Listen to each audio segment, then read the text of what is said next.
আমি কি এত বড় অপরাধ করেছি? আমারে মাফ কইরা দেন, আমি আর কখনো ভুল করব না। বল ফুচকা, তুই মানুষকে অসুস্থ করিস কিভাবে?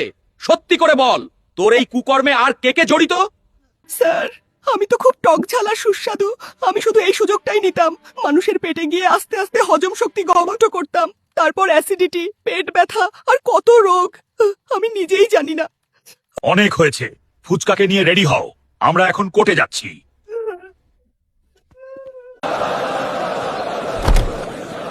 আদালত শুরু করা হলো। অভিযুক্ত ফুচকাকে কাঠগড়ায় হাজির করা হোক। মাই লর্ড, এই নিরীহ দেখতে মচমচে ফুচকা তার স্বাদের ফাঁদে ফেলে প্রতিদিন মানুষকে ঠেলে দিচ্ছে ভয়ঙ্কর সব পেটের রোগের দিকে।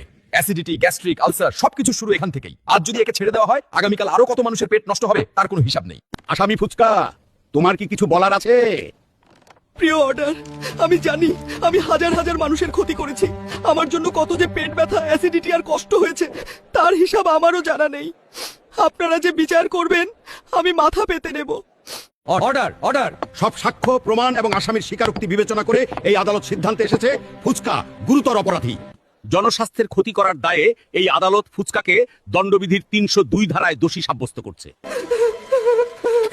মাগো, আর কখনো ফুচকা বিক্রি করব না, আমার এইবার বাঁচান।